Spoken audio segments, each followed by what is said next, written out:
Bakugou Katsuki, Shoto Todoroki, Eijiro Kirishima, and Denki Kaminari had been in a very manly game of truth or dare for about a month now. It had started as a simple bet, from the electric blonde to the cool hot guy Shoto Todoroki, and evolved into a childish party game that the four boys took way too serious. Under the guise of the game, Kaminari had eaten rotten eggs as in plural. Kimishima had been hanging around in the dorm's common room in just his underwear, and Shoto even went so far as to change the ringtone on his phone to a rather crude rap song with way too many N-words in it. However, now it was Bakugou's turn, and Kaminari, who was still upset over the stunt with the eggs, gleefully came up with the most potentially humiliating dare. "I dare you to ask out the weird girl." Everyone in the friend group knew who he meant. It was you. You were born with a mutation quirk that gave you plant-like properties, and from your knees down, your legs ended in long, heavy roots that you used to maneuver with, similar to a snake. Additionally, a flower-like scent was always wafting around you. You were even able to root yourself into loose dirt and absorb nutrients from the ground. There were a few problems, though. For one, your vocal cords were very primitive, only able to speak in grunts and shouts. In fact, loud screams were part of your abilities. As you reached just the right wavelengths to disorient and confuse even deafen opponents. Another problem came at around elementary school, as you were unable to show emotions. You still had them, of course, but most of the time all you did was stare at people with a deadpan expression. Almost robotic. Or well, plant-like. And what no one really understood was that you showed your emotions, just subtly. So subtly and hidden, not even you yourself knew. And Bakugou was about to find that out. It was the end of classes for today, and Aizawa had already left the classroom. You were usually the last to leave. Bakugou and your other classmates assumed to avoid any conversations. He glanced over to you. You were staring out the window at a non-specific spot. What were you thinking? The blonde wondered. He had had to admit to himself, if it wasn't for your strange legs, he'd be attracted to you. He continued gazing, trying to push himself to actually get the right amount of courage. When you seemingly snapped back to reality and began packing your stuff, super quickly. It was now or never. Pulling out his phone and starting an audio recording before putting it on the Pulling out his phone and starting an audio recording for proof, before placing it on his table. He hoped desperately it would capture everything. Then the boy got on his feet. After hearing him approach, you stopped packing, and sat up straight, looking at him with a deadpan expression. He smiled awkwardly. As he came closer, the faint smell of fruit entered his nostrils. Couldn't really pinpoint which one, but it was sweet and pleasant. Hey, he started, scratching the back of his head. You got a sec? His inner voice was shouting at him to abort, but he silenced it by biting his lip. Obviously, you didn't react, continuing to simply stare at him. He was starting to get very uncomfortable, as if he wasn't already. He quickly realized just how difficult this might be after all, and Bakugou now understood just how insidious this dare had been, and he wished he was anywhere but here. He tapped the tip of his right foot on the ground, and after a deep sigh, he simply decided to go through with this. Hey, how about you come to my dorm room at about 8 p.m. and we watch a movie together? At this point, any other girl would smugly grin, decline, or worse, say ew. You, however, kept just looking at him, occasionally blinking.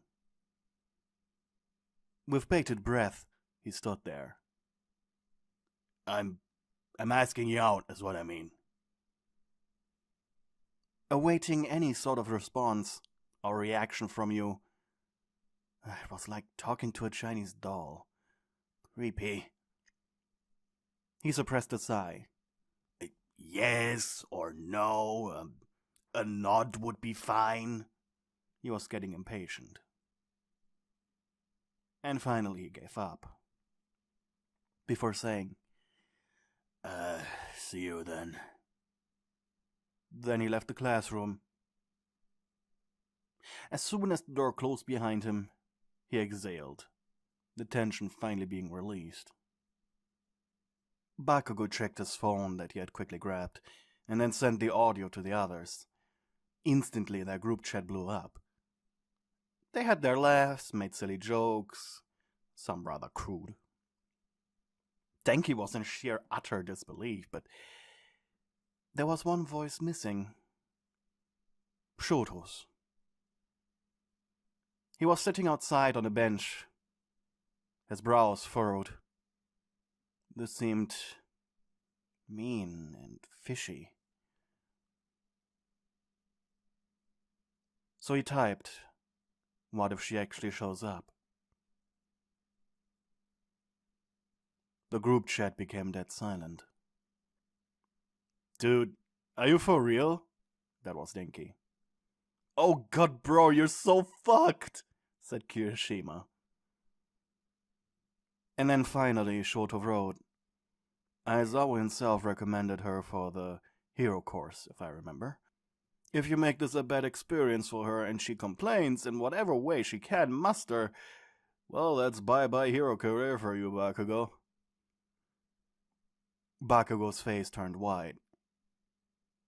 Crap, he thought, as he rushed towards the dorms, ignoring his friends who were bawling their eyes out in laughter on the common room couch.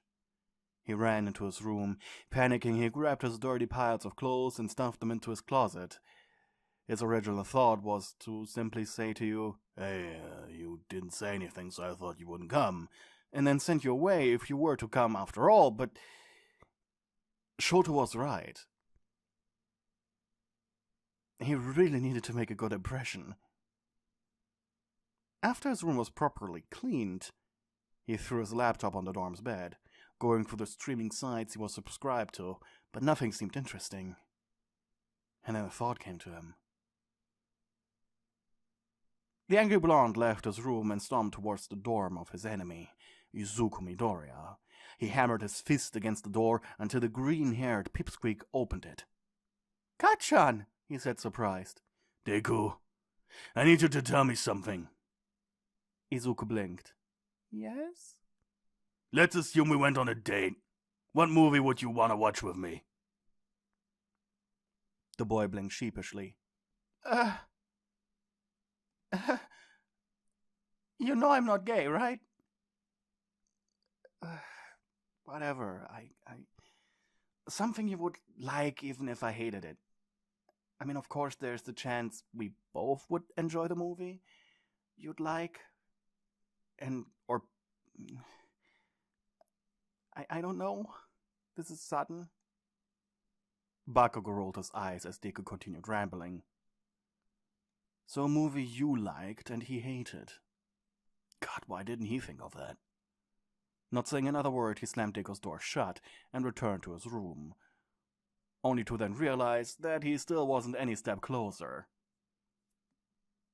You could watch Fern Gully, but that might be a little condescending. What else was there? Still, though, he felt that the amount of potential movies to show you had quadrupled. And then the clock turned 8. You had waited before Bakugou's room for 4 minutes. To the second your wristwatch said its time, you knocked on his door. He opened it slowly and almost sheepishly. He was dressed in a simple black shirt and comfy grey sweatpants. You, on the other hand, were only wearing a long tank top that reached down to your roots. You had a pillow under your right arm. A scent of rose hung around you. Bakugou sighed, and they let you inside without saying anything. Once he closed the door behind you, however, he spoke up. I'll admit, didn't think you'd show up. And then I would have cleared the place for nothing. I'm trying to say thanks for coming. You looked at him. Your only reaction was tilting your head. But I'm glad you're here. Bakugou wasn't used to acting nice, and it hurt him mentally. You said in response. He blinked. You actually made a noise. He scratched the back of his head. In confusion, what in the world could you mean?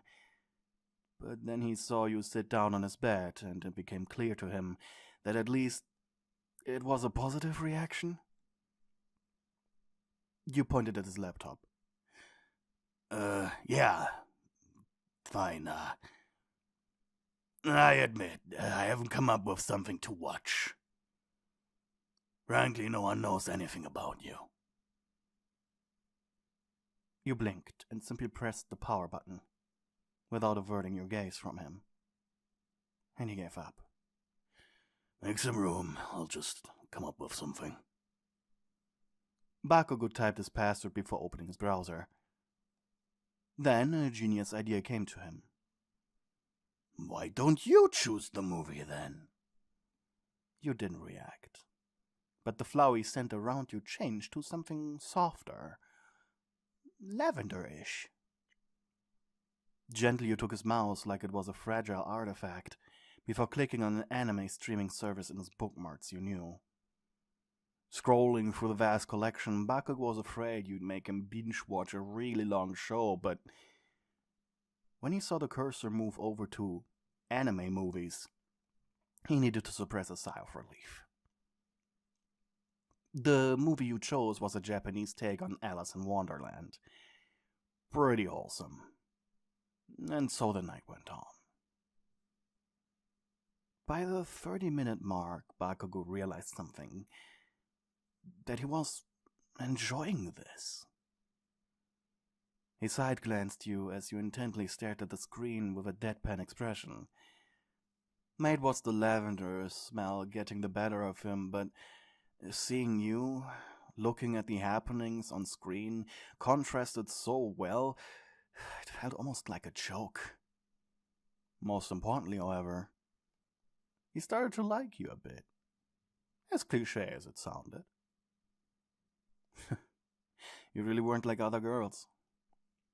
His body was telling him to wrap an arm around you, just to be closer, maybe get you to smile. But then, with a very subtle bounce, your head was suddenly resting on his shoulder. His left eye twitched as his neurons fired. In this position, he had a clear view of your cleavage. Your expression was still the same, but the lavender smell was getting stronger. Bakugou began to feel dizzy in a good way, and warm. Slowly he exhaled through his mouth. Do you like the movie? He said quietly, just to beat the silence between the two of you. For a moment the scent around you became more citrusy. He blinked, finally realizing what was happening. Wait. He paused the movie and you looked at him. Just an experiment. He sighed. Are you a boy? Bakugou closed his eyes, and he smelled bananas. Still with his eyes closed, he asked, Are you a girl? The smell of limes entered his nostrils. Citrus, he muttered. He had cracked the code. Opening his eyes, he immediately blushed. You were mere inches away from his face, your unblinking eyes staring directly into his. What are you? The lavender smell returned, and you quickly realized what it meant. Without saying another word, he closed the distance to your lips. You closed your eyes. He was so soft, like anything you had imagined. He wrapped his arms around your torso, pulling you closer into him. And then you allowed yourself to fall back, almost hitting your head on the bed's headboard. He groaned into you as your roots began to wrap around him, tying him up like a helpless anime girl. He separated from your mouth with a smug grin, a thin line of spit connecting your mouths. I'll be honest, I didn't think you'd be such a pervert. The sayings you gave off turned spicy. It's gone wide into a full-on smile. So this was anger, huh? One of your tendrils wrapped around his throat, pulling ever so slightly. He gasped for air. Tighter! He pressed through his clenched teeth. You blinked. Slowly you began to cut off his air supply as his hand crashed down onto your chest. Bakugou's body screamed for air. Your face turned red just as he was about to pass out. You softened your grip on him, letting him fall on top of you as he began to desperately heave.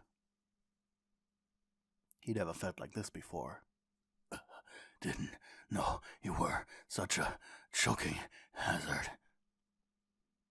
He huffed before pressing his lips back onto yours.